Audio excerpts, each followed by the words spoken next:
Hello and welcome back to Trails, Tales and Fails, the podcast where we celebrate the highs, the lows, and quite often the downright ridiculous of life on the trails. So recording today on Monday the 16th of June, which is less than 48 hours since we finished crewing Rob on the South Downs Way 100. So today's episode is a super special one. We are going to be diving into the 2025 edition of the Centurion South Downs Way 100 miler, a race that's not just a UK classic anymore, but now it's part of the World Trail Majors. That's right, the South Downs Way 100, a race on our back door, has officially gone global. Whilst the front of the field was on fire, with Mark Darbyshire smashing the course record, Peter Newman going out like an absolute rocket, and Lucy Gossage and Julia Davis battling it out in one of the most exciting women's races we've seen, we're zooming in on a different kind of hero. My guest today is a good mate, seasoned ultra runner, and someone I had the absolute pleasure of crewing alongside co-host Sarah. He ran a blistering 19 hours and 13 minutes, and we're going to unpack some of the hot, emotional and snack-fueled miles of it. From the early miles through to the rolling downs, to the dark hours of the night, to the final push into Eastbourne, we're talking strategy, suffering, and yes, a few fails along the way, but really not many. So lace up, grab a flapjack, and let's get into our chat with Rob Nugent on the South Downs Way 100 2025. As always, if you like the pod, please do leave us a review and share on socials, as it helps the pod reach more listeners.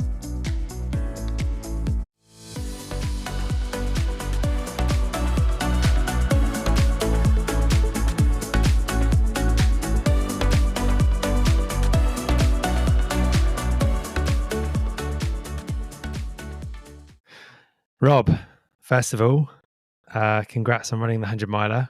It's nice to see that it's taken 100 miles to get you to finally show up again to the podcast. Yeah, thanks, mate. Thanks for the congratulations and the little dig about missing the previous two episodes. That's great. Was it the last two, or is it? I feel like it's more. I think so. Yeah, I missed Susie, which was regrettable, and who else did I miss? Both of them I really wanted to do. Paul. You missed Paul. Yeah, that probably would have been helpful as well. Yeah, it might have been helpful. Yeah, never mind. Oh, well, yeah, no, mate, congratulations. Epic race at the weekend. So obviously we'll unpick it as it sort of went on. First of all, South Downs Way 100, as we know, is a World Trail Major. Did that change how the race felt for you? Sort of, you've done the North Downs Way Autumn 100. How did it feel with the extra buzz of the World Trail Majors badge? Yeah, I think it did change it quite a bit. Obviously the starts for most of them, there's not really like an event village set up or anything like that. North Downs Way was just in a hall, wasn't it? And then Autumn 100, you just sort of mass in a little alleyway somewhere and away you go. If you're me, you're doing a mile warm up as well before a 100 miler.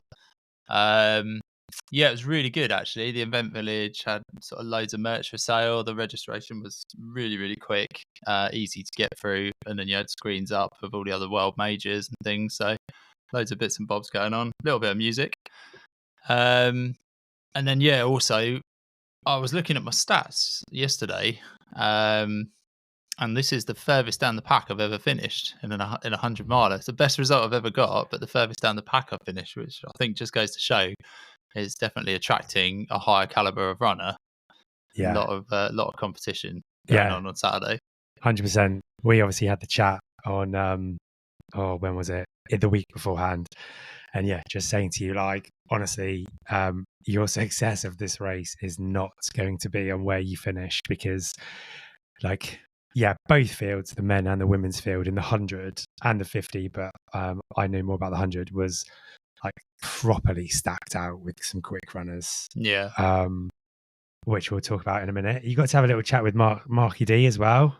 I did, yeah. As everyone knows, I've got a little man crush on Mark Darbyshire. Obviously, initially was going out to try and win and beat him, but as you've probably seen the results now, if you're listening to this podcast, he did get ahead of me a little bit. about 5 hours? 5 hours ahead. Yeah, I think it was about 5 hours ahead. Yeah, but proper, like, really nice guy though. We went to registration and we were watching some of the sort of pre-race interviews and things like that. I just said, "Oh, you're right, mate," as he walked past, but he did stop and have like about 5 minute chat with us. Oh, Just nice. nattering about the race and things. So really chilled. Like, I mean, I knew he was. Maybe he didn't think he was going to win. I knew he was going to win. But yeah, was very chilled out about it.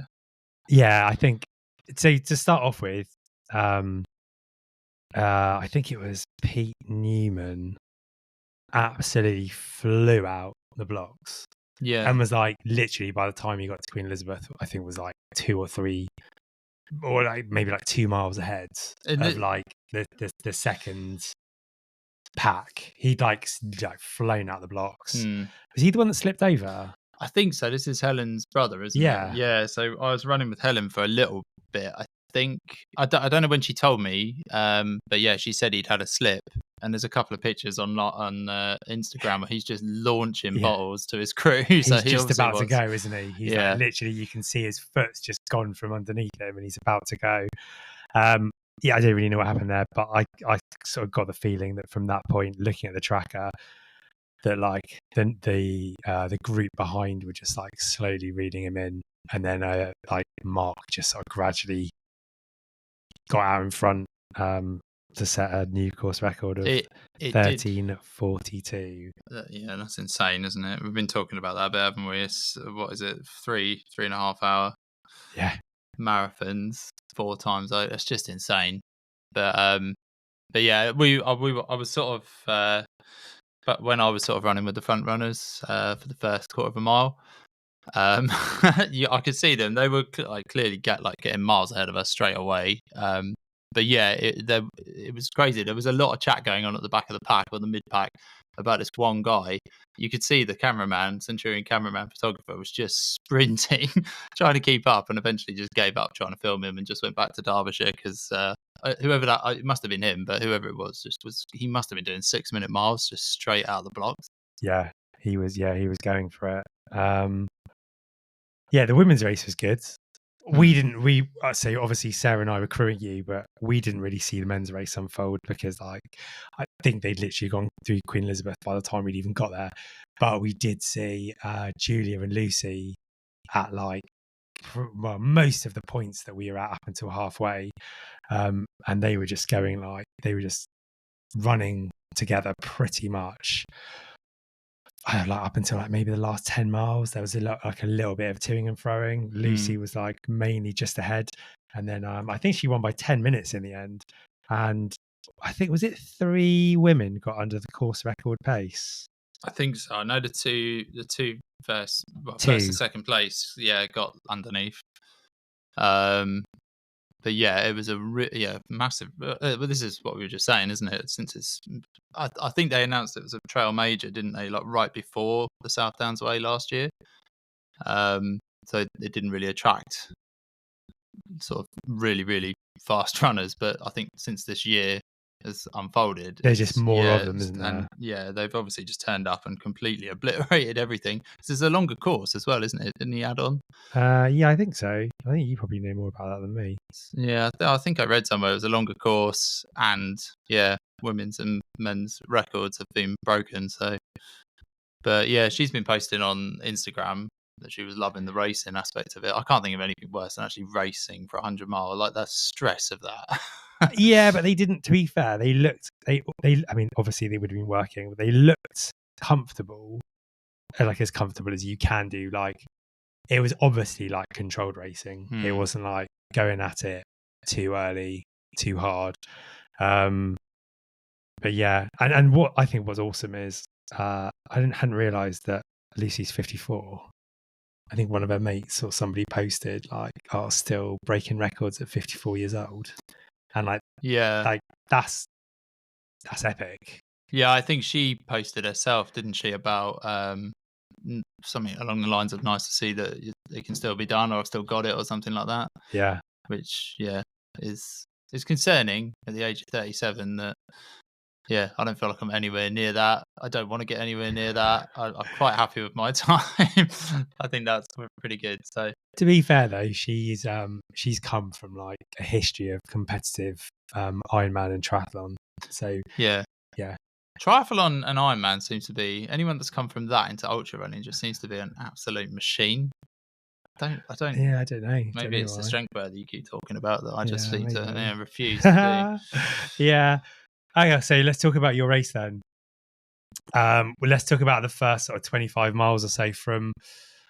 We didn't see you, obviously, the first 25 miles, which was the start at Matterley to 23 miles to Queen Elizabeth. How was that for you? I mean, I only had to do one voice note saying, "Mate, you just run the first split 25 minutes quicker than the plan. Slow down." How are you getting on with it? Yeah, it was good. So yeah, quite nervous at the start because obviously, yeah, there was a bit more pressure on this one. We obviously wanted to perform quite well. Um, and yeah, coming out of the Matterley Bowl itself, I sort of tried to have a little walk or run around the night before, but I had no idea where we were going. Completely disorientated when we came back into the bowl again. I was just, oh my god, we're back here. But yeah, I was sort of keeping an eye on my pace.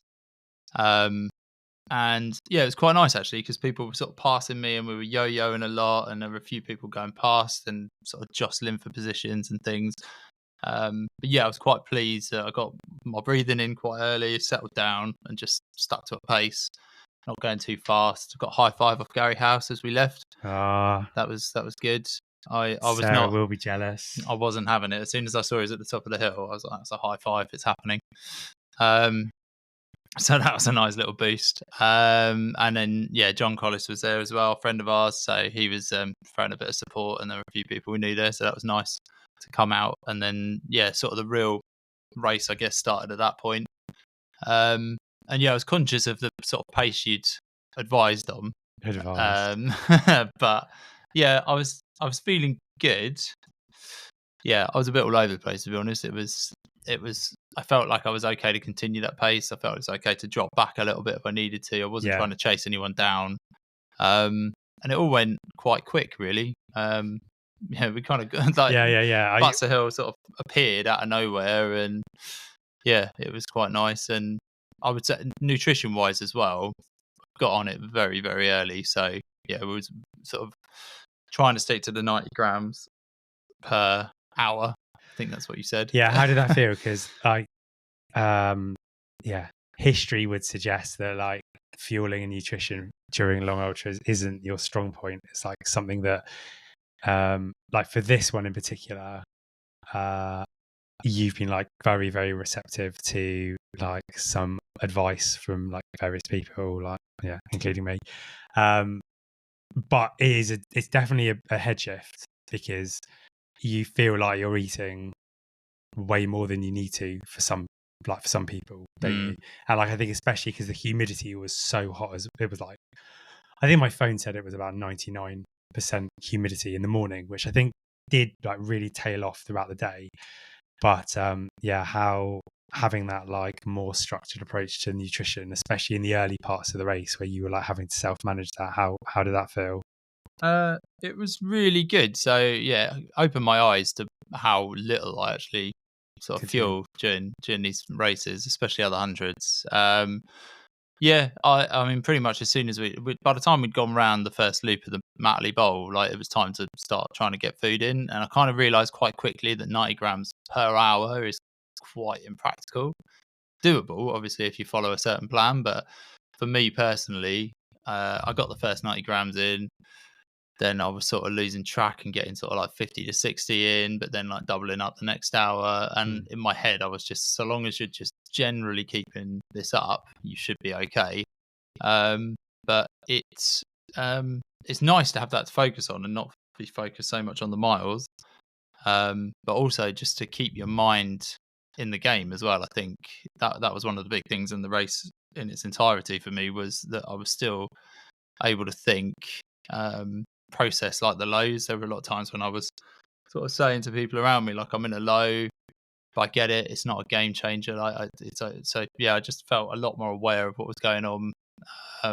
my body didn't tail off too much. I was sort of more aware of what was going on with my feet if there was a problem. So yeah, I was quite impressed with it. And Also, also, you think that like you noticed in terms of like your mental capacity to like, yeah, take things in, process them, and think for yourself. That was better as a result of. yeah, definitely, because the heat was definitely these things all get on top of you very quickly, Yeah. and yeah, where the nutrition tails off really, really fast. And then obviously on a hot day like that, the heat can really start to take its toll. I think because nutrition was taken out of the picture because we knew it was okay, um, then I was able to be more aware of when the heat was starting to affect me and then deal with that as it came as well. And then I was actually more aware of when the heat went away at night time as well. So then as the sun went down, sort of 4 or 5 o'clock, I was actually finding that my pace was picking up again, which was a bit of a surprise actually. Yeah, I definitely sent a few messages out in the week to say, oh, by the way, like it says it's going to be 20 degrees, but just bear in mind that I think initially I thought, oh, it won't be too bad, and then I was like, actually, you chuck in the humidity, it's going to feel really uncomfortable. And I remember literally lying in bed on Friday night thinking, geez, like it feels warm, and in like 7 hours everyone's racing, and then you like, yeah, yeah, the heat, the humidity, but also as well on top of that, it was actually at times really there was like a real chilly breeze up on the downs. But yeah, I'd said to people, and I think you hit that stage of the race later on where it's like went from very, very hot, but there was quite a big temperature shift to like 11, 12 degrees with a breeze once it got dark. And like you definitely found yourself like wrapping up, didn't you, later on? Yeah, so I don't really like to be over layered or anything when I'm running. I don't like to wear the waterproofs because I don't like them getting sweaty inside and stuff. I'm very particular, as you found out. I'm not a big fan of putting sun cream or chafing cream on my body. How did that work out, not having any chafing cream? So yeah, that night, once the race was finished, and I would say probably for a lot of Sarah's leg, which when she was pacing me, And Sarah's leg was from Fell Beacon in, which is like 87-ish miles into the finish. yeah, The graveyard shift. yeah, it was a graveyard shift, and I was in. Yeah, it was a very fiery feeling at that point. If I got I had to have my shorts very, very strategically placed. Otherwise, it was just absolute inferno between my legs. And I did think to myself, should I put chafe cream on? But in actual fact, and even now thinking back, it's definitely a 50-50. I'll just tolerate the chafe or have cream on. Really? Yeah, still, I just Jeez, can't. is it like a phobia? I don't know. I just don't like it. I just don't like it being all sticky. I think it goes back to like when you're on the. So I grew up in Perranporth, Yeah. and we had hot days on the beach, and obviously like when you're a mum and you've got your like child there, and you just get slobbered up in like a sun cream and then covered in sand. I think I've got a phobia from that. You wouldn't have been rolling around in any sand though on Saturday. No, but yeah, I still remember. So despite the chafe, still probably wouldn't have put any lube on. I think, to be honest with you, it hit me at about mile 40. So I went from about mile 40 from discomfort, and by the time I got to mile 90, it was like real problems. No, that's a long time to deal with something like that. But I think it hit me a lot sooner than I had expected because I don't normally suffer that badly. But I was trialing a new pair of shorts that don't have any holes in. Yeah. So for anybody listening, trialing new kit on 100 milers is never a good idea. No, it wasn't the first time you wore them, was it? I'd wore them. Have you done any long runs in them? No, I'd wore them once before for a 7-miler, and then that was, and I'd also only worn my trainers for 3 miles. But I'd used my Fates before, so yeah, I think the trainers thing now is like it's very much seen as like trainers, modern trainers don't need to like bed in and like take to the shape of your feet. I think, yeah, unless there's like a slight fault or there's like a slight variation from like one set of trainer model, like between one and another, like maybe there's something going on with the tongue or I don't know, the heel. Like actually, you don't need to wear trainers in. I was quite aware as well because I think this is another fault of mine where I won't really like adjust anything. I like things to be quite loose, and Okay. yeah, the trainers are fine, but I had like quite a few hot points that went away after. Probably after Butts Hill, I think as the train started to get more hilly, it started to tail off a little bit. But yeah, I didn't really adjust the pack either, and things like that. So I probably could have. I think there's room for improvement. Oh yeah, there's always room for improvement, but yeah, you absolutely smashed it. Got your 100-mile PB on like, yeah, it's like, what is it? One of the hilliest. I think, is it the hilliest 100-miler that Centurion do? I think it is. I think it's slightly hillier than the North Downs Way, is it? There or thereabouts. And it's shorter. Yeah, but, I'm not. I'm not too sure on that one. So we saw you at Harting, and we started talking to Adam and Gareth from Georgian Falcon Trail Running Community, who were crewing and pacing Gary or Gaz Brooks, who I think you were running with quite a lot of the first 25, 30 miles, weren't you? Yeah, we kind of got into so I met Gaz because we were sort of just coming through the end of Meon, like the Meon trails. Okay. There was a group of about 5 lads, Yeah. and we were all telling each other, feels like we're going a bit fast, and checking our watches, we're doing like 8 20-minute miles. Yeah. So then we all look at each other again, and it's like, we're still going quite fast, aren't we? And then Gaz said to me, we actually are going quite fast. We still didn't slow down. Then we got to a downhill bit, and I said to him, I was like, right, I actually am going to slow down now. So I sort of dropped to the back of the pack. And then, yeah, as it happened, Gaz was like, yeah, actually, we better slow down. Yeah, actually, we're only at mile like 12, 13. Yeah. So, but it was about a mile of us all just trying to convince each other that we're going too fast. Yeah, but who's gonna be the pussy to slow down first? Yeah, exactly. Yeah, it turned out it was the pair of us. But yeah, it was quite good. And then I can't remember her name. There was, I think, the girl that came 8th, South African. Yeah, we were running as a sort of a on and off sort of trio for a little bit, just chatting away about anything really. But yeah, no, it was nice to have the company, I would say, at that point. Yeah, we were just sort of nattering away about just any old thing really. Bizarrely. Yes. Yeah, go on. Oh, and I was saying, when I was running with him, we had this chap, I think I told you about it. He sort of came running back down the trail at QE Park with a race bib on, 100-miler, saying that he'd lost his credit card. No. I don't know if he was hallucinating or what at this point, but he seemed to be running back to the start to try and find his credit card. Oh, no way. That's just to get the missus to call the bank and cancel it. Yeah, 100%, yeah. Oh, my God. I'm sure that's what he said. And I said to Gaz at the time, I was like, is he looking for his credit card? Because what the hell? Spend all the money you want. I'll claw it back. Yeah. No, I've got 100 miles to race. So we saw you at Harting. We saw Adam and Gareth, and we pretty much saw either Adam or Gareth at every single crew point for the next 70 miles. Yeah. And it was just that every time, because you guys were in like within a mile of each other for the whole race. He was like mainly just ahead. So yeah, like we were going like further and further and further down the trail, like getting closer and closer to Eastbourne. And like every single time we got to another crew point, there just seemed to be like another like 1 or 2 or 3 Georgian Falcon trail running runners, until we got to the point where I think we saw you at Devil's Dyke, and there was like maybe like 8 or 9 of them. And then when we got to like Fell Beacon, there was literally like cars and vans everywhere, and I think there must have been about 15 of them, and they just kept on turning up out of nowhere. And we were just like, geez, man, like how many people are in this community? And I think Gareth had said something like 1,000 maybe. Yeah, I think Gaz had said to me that there was about 400 or so. Oh, maybe it's 400. Yeah, because he was saying they run to like, they do sort of runs from, because so I was quite like obviously fairly tired, but he said something about that, so that the pub isn't there anymore. Like the pub's there, but it's closed. Yeah, and they just use that as like a base to start from. Okay, and then they quite often run it down to like Butts. So do you know why it was founded and who founded it? He may have told me, but so Sam Skinner founded it. Oh, he did say something like that, yeah, because I mentioned that Sarah had run with, and it was basically set up as like a running support group, I think for people who suffered with addiction. Oh, cool.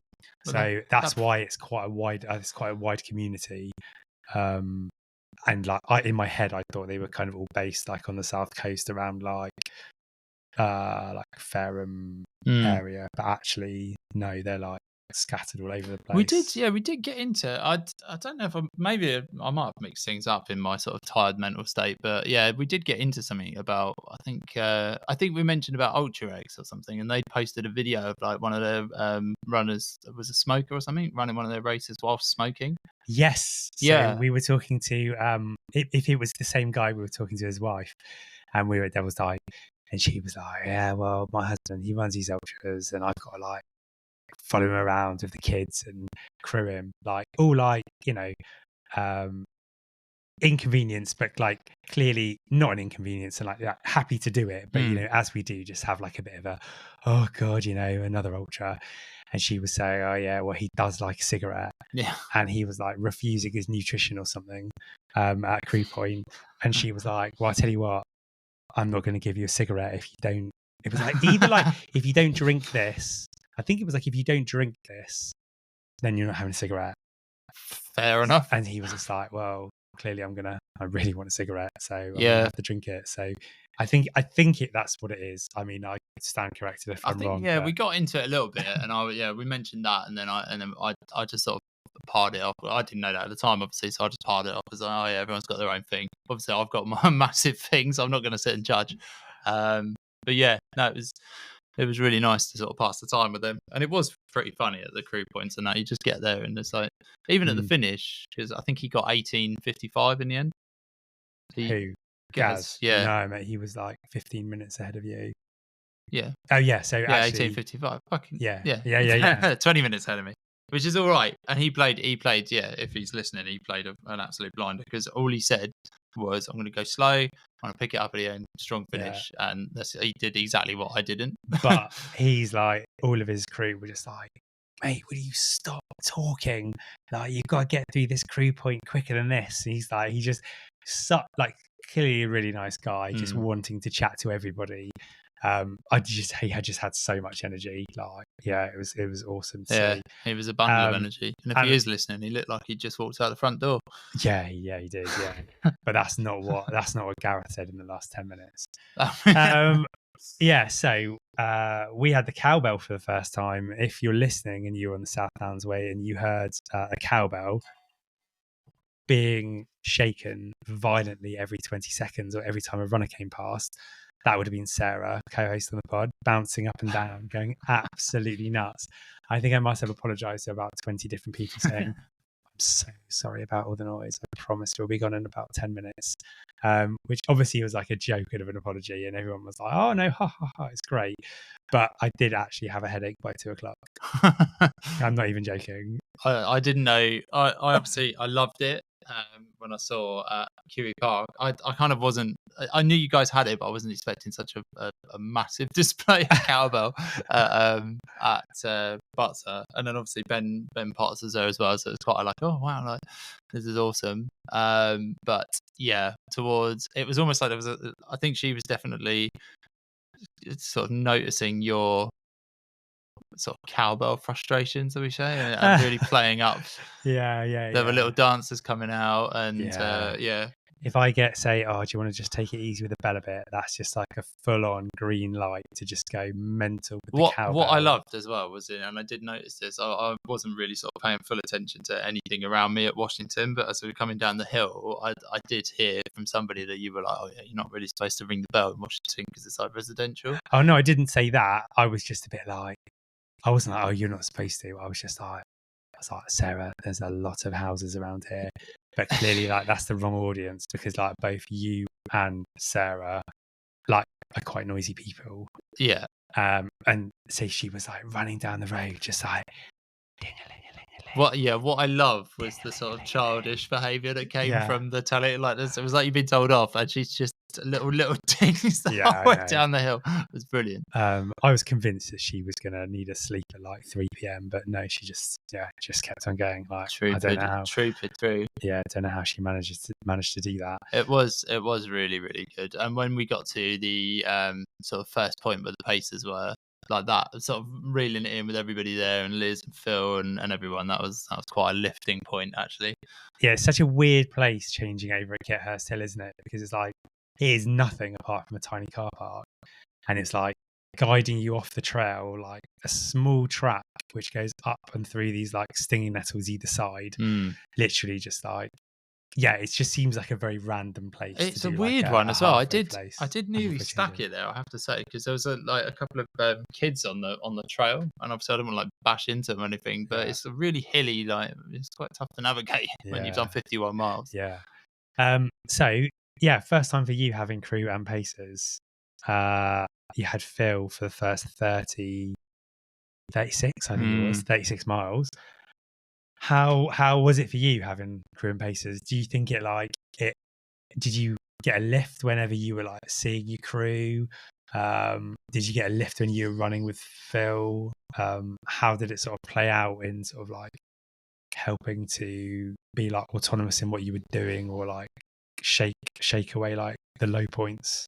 It was it was a complete game changer, and I was a bit worried while I was running, because obviously in previous, I think I've got like a bit of a thing where just in case I'm terrible, or just in case I don't get what I set out to do, or told, like, say, like, get what I've told people I'm going to get, like, I'll always play up a little bit and just be, oh yeah, I was just mucking about or whatever. But for but for this one, I kept apologizing, because I was like, oh, I'm sorry, I'm not sort of playing the game or whatever, and I was just really focused. But it wasn't so much like focused on anything in particular, because having the crew and pacers was such a game changer that you could allow, like I was saying before, you could allow yourself to fall into those low points and really like process them and get through them without having to worry about anything. And the amount of stuff I was carrying as well, like, I get really panicky that my phone's going to go off, and it had never occurred to me to just get a race phone. And that was something that obviously the first thing you said was just get a bloody race phone. What the hell?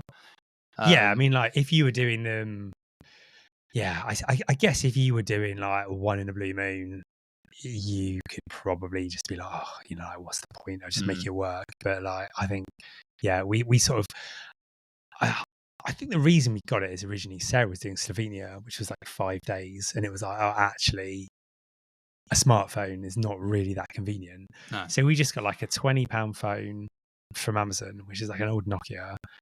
It's dual SIM card. So in theory, you could put both your SIM cards in there if you wanted to, or you could just change your SIM card over. Like, it doesn't really matter. And it's like, yeah, you got like a phone which will last for 2 weeks. It just like removes any stress of like, because I was like mile 60, I was like, does Rob need to charge his phone? Like, is his battery going to run out? And Sarah was like, no, he's got a race phone. And it's like, oh yeah, and it weighed like 40 grams or something. Yeah, that's the thing, and you can put it in your pack and just forget about it. Because normally I'm running with massive charge banks, both left and right pockets are just completely filled to the brim. Also, having crew like that, I mean, part of the reason I'm not fueling properly is because you just can't carry that amount of stuff, and you want to get in and out of the aid stations. You got to try and work out what's 90 grams worth of fuel. You got no chance. You're just sitting there eating a couple of jelly babies. Normally, I would go in one of the little pots of jelly babies, maybe a sandwich, a Scotch egg, and I'm out. And that, in hindsight, it's probably only 25 to 30 grams. Whereas, when you guys are like handing me things that's already measured out, I mean, we took the scales. Yeah, I know. Exactly, we took the scales. Yeah, it does. And like, and also, I think what the good thing is that like, you can think about things in your crew, like if they kind of know what they're doing, you can kind of like adjust as you go. And like, I didn't think about anything to give you after Queen Elizabeth, because I was like, actually, what's he going to want at mile 40? What's he going to want at mile 60? And actually, as it was, you were just like, the liquid and the gels are going down really well with like a few sandwiches here and there. But yeah, just I think it's good to be able to be like adaptable. But yeah, it was hot though. You were getting through like a decent volume of water. You're carrying 1.5 litres, and you must have been getting through just under a litre an hour, 800 mils, 900 mils an hour. I've never really struggled with that. After UTS, it was a really, really hot one, and I was getting quite dehydrated throughout that one. And that, I think they'd activated the hot weather kit as well, so it's mandatory 2 litres. And realising that you're like smashing through that. But that was one of the things I realised from the nutrition was like, I was quite lucky, but it does it was making me feel sick. And then I realised once I'd sort of Phil was making me chat more. And just saying things about the nutrition, what you're liking, what you're not liking, and it was the solid foods. Every time I'd eat fruit or watermelon or anything solid at all, it was just making me feel slightly sick. Yeah. So then because the crew were there and we were able to realise that, I was then, if I knew by that point of the race, I knew the course. So if there was a massive hill, then I'd try and eat more solids after the aid stations. And if it was just going to be flat running, or if there was a section where we were going to make some good time, then it would all be just gels and cheese. Yeah, that's pretty spot on. Yeah. So do you have any particular big lows then, and how did you get around those? Because I know that I think at 50 miles in, you said to me like, oh geez, my quads are feeling pretty trashed. And I remember, I don't even think that I referenced it other than just saying, well mate, you are running 100 miles, so that's to be expected. Yeah. It's there's one low point in particular which I have sort of processed a lot in my head, because I really threw my toys out the pram, and I knew I was doing it, and I just my inner brain was just saying, I'm so sorry, Phil. I'm so sorry you've got to go through this. But weirdly, like in previous years, there's always been a big focus on that bit where you have to go over the train bridge. That's Southeast, isn't it? Yeah, right before the aid station. And I wasn't even throwing my toys out the pram about that. It's just that we came out of is it Housdean Farm? I think just before. I think it is, yeah. Yeah, so we'd done exactly what we just said, which was we sort of ate solid food. We ran a little bit up to the hill, got up the hill. Bill had made us sort of run some of the hills as well. He's really good with that. It's something I never would have thought to do or wanted to do, was to, as the hill was easing up a little bit, he was like, let's get your head back up, run some of the flatter sections and just focus on walking the effort. And then we were making really good time around the top, and we had some really good sections there. And then we got to Yellow Brick Road, and we went pretty quick down there. I think we were doing about 9-minute miles. And that just goes down and down and down, solid floor. And then when you get to the end, there's a really steep down. And then as soon as my feet touch the gravel track that goes down towards Southeast, I realised just how my quads were. And that's when my head went. I was like, because up till that point, I was like, this is great. I'm doing 9-minute miles. Like, I'm going to be flying, and we're going to be well in here like before midnight. And then that's when I realised that wasn't going to happen.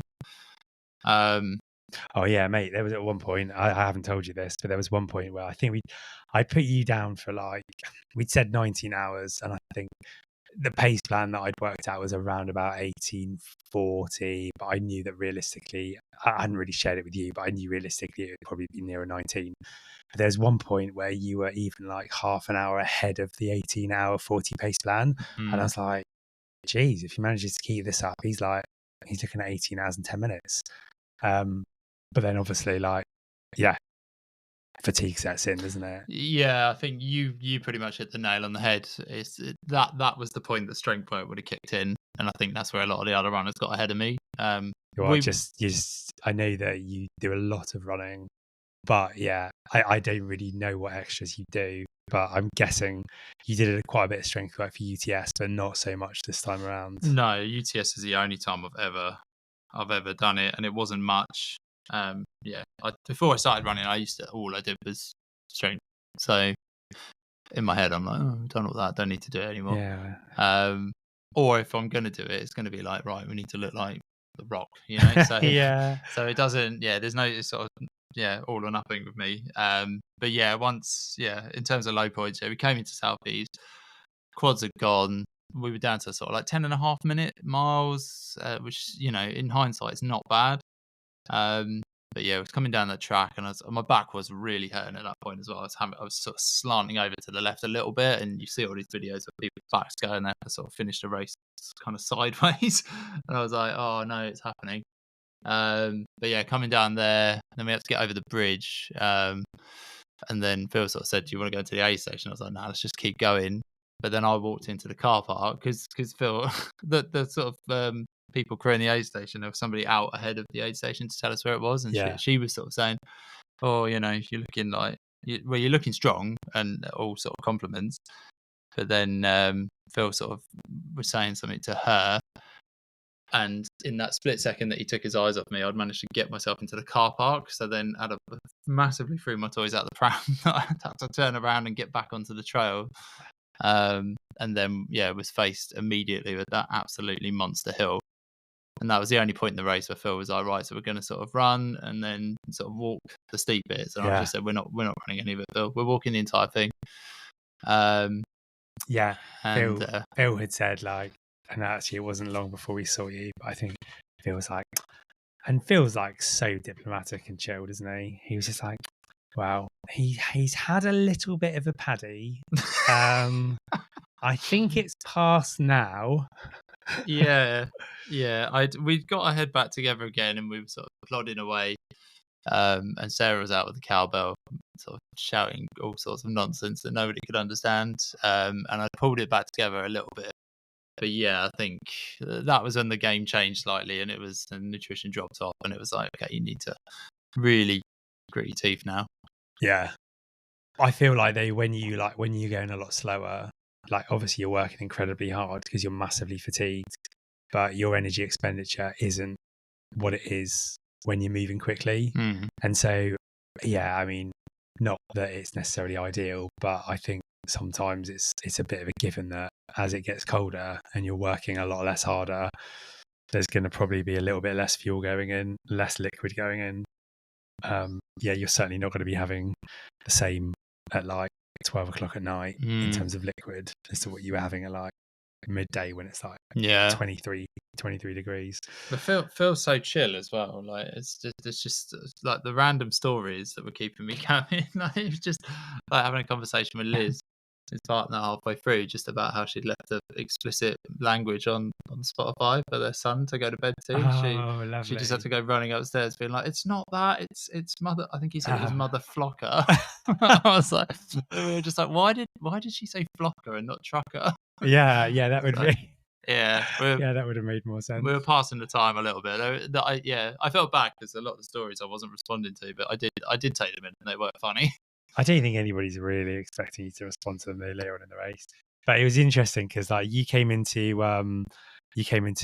Fell Beacon, and like obviously that's like the last time that you can see a runner, and you're just a bit like, God, okay, what shape are they going to be in? Because when you've got like 10% of the race left, it's never normally a great look. Do you know what I mean? You're normally like, right, I've just got to hang on and get to the end now. And you didn't come in like great shape, as in like you were still moving and you were still running, but you were in like quite a lot of discomfort, of which I was like, I wouldn't say I was dismissive, but I was a bit like, we need to get you in and out as quickly as possible, because the more that you're here and the more that you dwell on how crap you're feeling, like the more your head's going to just spiral, and the more difficult it's going to be to leave in like as positive a frame of mind as possible. Yeah, you were the game changer at that point, because there's been that point in previous races and things as well. I would sit, really had to psych myself up. It happened at A100 and the second to last checkpoint, where I just sat there for ages. And they were like, how's things? Do you want a tea or anything? And I was like, no, I just want to cry. Yeah, I just need to sit here and just not. I don't know what's going on.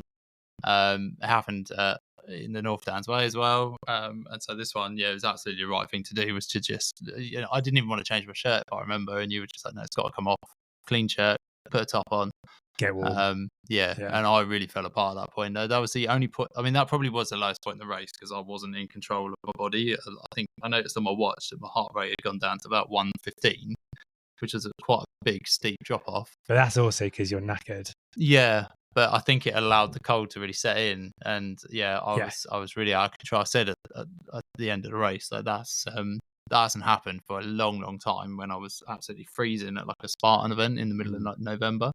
I really, really was feeling absolutely freezing cold. So the right thing to do, because that would have ended the race. Yeah, well, that's what I was worried about, because your heart rate's at 115, which means like you're kind of working, but your body is not, especially if you're a bit damp, your body's not working hard enough to generate the heat it needs to keep itself warm without the proper layers on. Yeah. And I was a bit like, oh yeah, he needs to warm up, and like he needs to get going, otherwise like And I wasn't suggesting that it was going to like end your race or anything, but it might have made it a bit squeaky. And that's why I was like, literally get a clean top on, get another top on, and just get the hell out of here and get moving. Because I think if you'd have just sat down for ages, you would have just been sat in the chair shivering. Yeah, I genuinely think it could have ended the race. So it was absolutely the right call. How was Sarah pacing? Yeah, so it was really funny because obviously we run so much together, and I think there was this expectation that it was just going to be just absolutely chaos of Sarah just driving me out the wall with like S Club 7 and all sorts of things. But obviously that was a bit that I guess quite concerning was as soon as her stint started that I was having that trouble with being cold. So we got through that and I tried to tire it. I knew I was getting better, so I tried to tire off with a few jokes. But then she was just doing the most bizarre thing. Is I think she was just trying to keep, because I said, "Oh, I'm not, we could have some sensible chat, but I don't feel like I can respond in a meaningful way, so it's probably not worth." But like, I don't want you to tell me something like really important and then me being like, "Yeah, cool," or whatever. So we just let it. But then I think she didn't really know what to say after that. So she was just sort of trotting at one point and she goes, "Well, we're just going to a trot." But then I don't know if I maybe imagined it, but I looked at her feet and she actually was trotting on tiptoes. And I was like, "What's going on?" Oh my God. I sort of feel like you go through this like toolbox when you're pacing somebody of like, and because you can never rely on like the same things to get somebody through, because like each individual in each scenario is like unique, right? And you just sort of go through like, okay, well, that's not worked, let's try this. Okay, well, that's not worked, let's try this. Well, okay, that's kind of worked, but I'm only going to get about 15 minutes out of it, so then I need to move on to something else. And then you kind of find yourself like maybe like dipping back into something which worked like an hour ago, and like just maybe like hopping around a bit. But she was like, I've not run with Rob for like the best part of 10 days. There is so much to tell him that what's been going on in our lives. She was like, I just got to let it all out. And 10 minutes later, I got a message. I don't know what to say. I don't. I felt really bad. I did say like, I'm really sorry. Like I was hoping to be more sort of bubbly and whatever, but yeah, I was just trying to make the odd comment. But she was just sort of going along and sort of like picking grass and things like that. And I didn't understand the picking grass thing. So she was just, I guess, so as you come out of Firle, there's two quite major hills. Well, there's not two. It just goes on for a while, I seem to remember. It's not like massively steep, but I remember it just goes on for quite a bit. Yeah. And a couple of runners caught us up. So she was sort of chatting with them and there was a bit, and my head had dropped. So it was really just get it done at that point. But she kept just like picking grass and was just flicking it everywhere, and then but then forget to open a gate or something. Not that I was expecting her to open the gate, and then she'd be like, "Oh crap, the gate!" And then I was like, "Oh, don't forget your grass," and she was like, "Oh, shut up." So yeah, it was a bit weird. But then once we cleared the last sort of major hill and we were into sort of coming out of Jevington, there's another big hill, and I knew at that point, and I'd already said like I failed to sort of let her know what my plan was, but my plan was like I could see the 18 was there, and I was like, I could get it if I really, really wanted to kill myself. Yeah. But I also didn't want to risk either injuring myself or taking that, like, I know what it's like in the last 2 to 3 miles. I know what can happen, and I just didn't want to take any risks. So I'd allowed myself to be like, okay, you've got the rest of this hour to get over this hill and to get down the gully the other side, because my quads were hurting so bad. That was my worry, was coming down. And then no matter what happens after that, I've got 2 miles, which I can pretty much, I've already checked my walking pace on the flats. It's 16-minute miles. I can get back before 20 hours. So because of all the hard work in the early race, like we had that buffer. But I never told Sarah that. So she was just panicking, like, he's walking up the hills, he's not eating, he won't drink. Like, yeah, I don't know. I mean, I didn't get the impression that she was panicking. I mean, yeah, I was like driving around, like dropping Phil back. So I kind of like left. I don't think I really reached out to her at all. I just sort of like left her to it. And I think, I think it's good for her to see it on the other side. I think it's a bit of an eye-opener. I think it was a good experience, and she was really good about it as well, like just sort of getting on with it and understanding what I needed and what I was going to be like. And I did say to her, and sometimes as well, that can actually just be silence.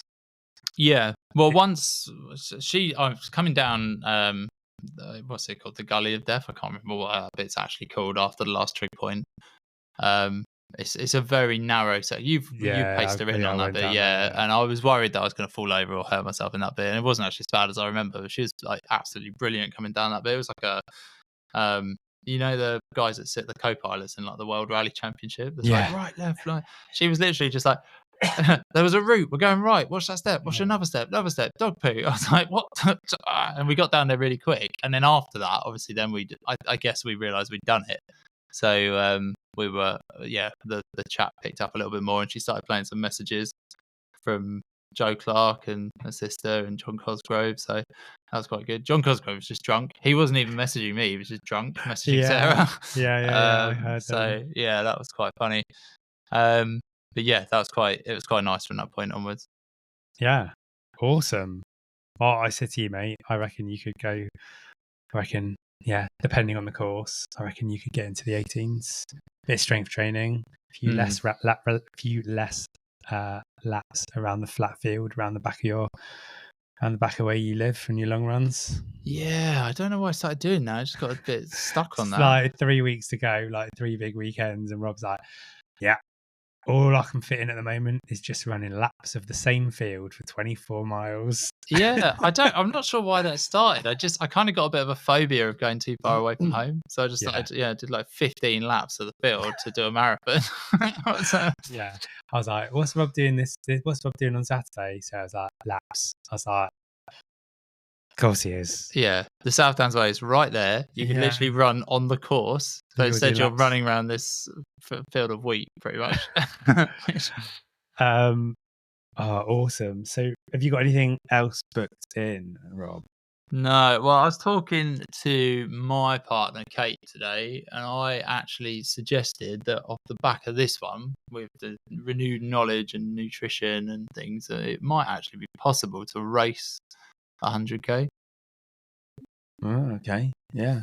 And go for a decent position. On 100k. Yeah, 100 mile. I'm still a bit like, I don't know. I just the last 10 miles of this one is still fresh in my mind. I'd love to do ARC.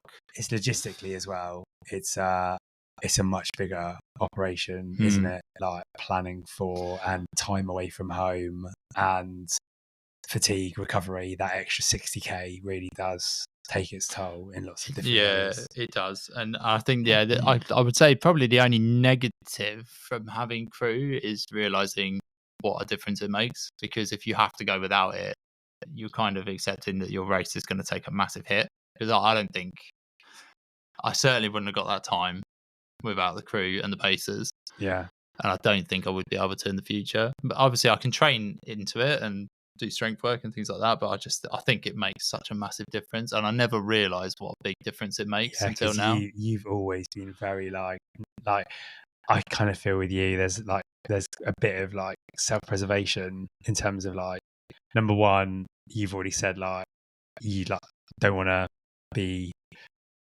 you've said I'm right, and correct me if I'm wrong, like sometimes you'll like jump on something small and be like, oh well, that's probably going to be a reason why I'm not going to go and post like a good time or something. There's like a bit of self-preservation, but also I know that you don't like to inconvenience people, so you've always been like adamant, like nah, can't be bothered with, like, you've obviously had like John, a friend of ours, pace you, but you're like quite pro, I'll just go it alone and I'll just get my head down and get it done. But it sounds like you've had a bit of a switcheroo on that thought process. Yeah, it would be interesting. It would definitely be in my head from now on, in terms of the races I'm picking, and obviously who I'll be with, if I'm with anyone, and what the target of that race will be. So if I'm not with a crew and I'm just going for fun, I'd Benji messaged me actually. He was like, oh, what's next?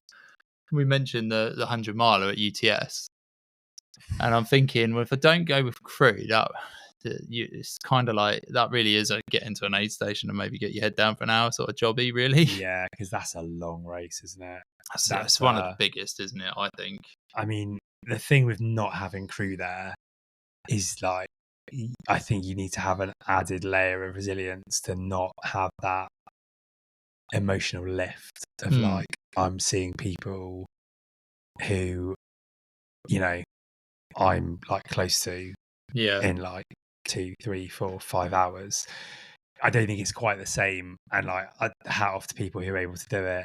You know, when you get to somewhere like you've been like 6 hours or something between aid stations, and you get there and you just like see a random, and you're just like, "What up? Yeah, I'll have this, this, and this, please." Yeah, UTS. Yeah, it's a big deal. I was lucky there at the 100k because I got into a late game. I sort of met somebody that I didn't know at the time, but knew of, and we had sort of mutual friends. But 100 miles, it's a different game. So it's, as I said, this probably would be the start of where I start to split the races. Like what am I gonna try and do well in, and what am I just doing for fun? And the reality is as well is that you've only been running 100 milers for what, 2 years? Yeah, not even that, a year and a half. Wasn't the A100 in 2023? Yeah. So yeah, that's a year and a half. Yeah. So you've actually got a huge amount of growth potential over the next 2 or 3 years to bring that time down, like 19, 18 and a half, 18, because actually it's going to take 4 or 5 years to get to a point where you're like, oh yeah, obviously life gets in the way of that, but yeah, nice. Oh mate, well I look forward to pushing you into whatever you do next. Still spots available for the Arc. Yeah, Winter Downs. It's still there. Even Kate said today you should sign up for it if you're going to, and I was like, oh god. But yeah, I'm just trying to think about doing this. Got a few listeners going down there. Got James Wise going down. Is he going down? Yeah, oh, yes, isn't he? He signed up to the 100s. Oh, well, maybe I should then. Never say never. All right. I feel like we've probably covered most from the weekend. What do you think?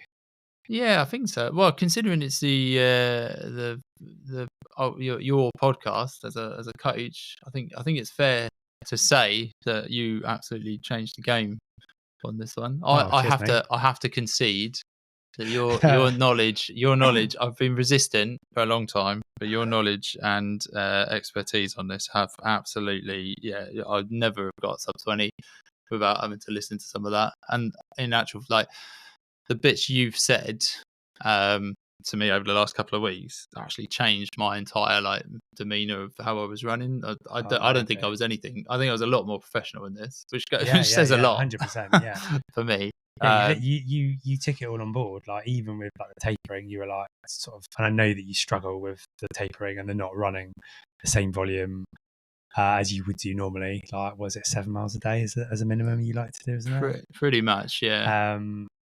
But yeah, I think like when you add all of those little things into it, like whether it's like just probably thinking about some of the carb loading, hydrating, fueling, the pace, the tapering, like actually listening, like it's not always easy to do that.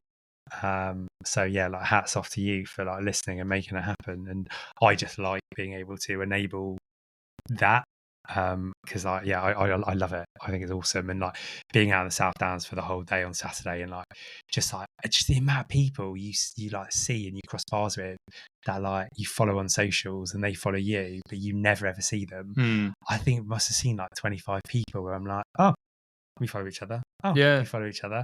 Oh, we follow each other on Insta. It just felt like a really awesome community day out. And we just need to make sure that somebody's running it next year now so that I can go out and do it again. Yeah, 100%. I'm sure somebody will be. But yeah, no, it's and definitely worth mentioning as well that you were supposed to be running. Yeah, I know. A bit annoying about that. Yeah, but you still got out there. You still turned up on the South Downs Way and got one hell of a result. Because as far as I'm concerned, it was a team effort. And yeah, I'd have never got that without you, Phil, well, everybody. But yeah, I would. I don't want to upset Sarah or Phil, but yeah, in the run up and on the day, I would say that you were calling the shots, and I think everyone would agree. So, oh, cheers, mate. That does mean a lot because it's tough not being able to run them at the moment, or potentially again. But yeah, being involved in making it happen for other people is pretty much as close as you can get to being out there. So yeah. Thank you very much. That's awesome to hear. Right, Nige, think it's probably time that you got home and got your head down. Yeah. Oh, It's still only Monday, so it's not even been 48 hours since you finished. no. So thanks for coming over and having a chat. No, it's been good, and this kind of signs off the South Downs Way 2025 experience. Yeah, South Downs 2025 done. Oh, massive shout out to Warwick as well. Yeah. Friend We of didn't even ours, mention Warwick. friend of ours from List Runners. Oh man, also finished sub 24. Got it by about seconds, wasn't it? It was, yeah. It's 20. Was it 21 seconds? Something like and that. that really is a testament to strength work. James Elson said to him, I wasn't sure whether I was going to be the last person to give you a sub 24 hour buckle, or that you were going to be the first person to get the like the other one. Yeah. The finishers. Yeah. Yeah. Awesome. Nuge, it's been a pleasure. Thank you for coming on. Thank you for chatting about your race. It was an epic day, and I want to do another one ASAP. Definitely. What? All right. An ultra or a podcast? No, get out and crew. Oh yeah, definitely. Yeah. Well, come to ARC. I will. All right. Cheers, mate. Cheers, man. Bye.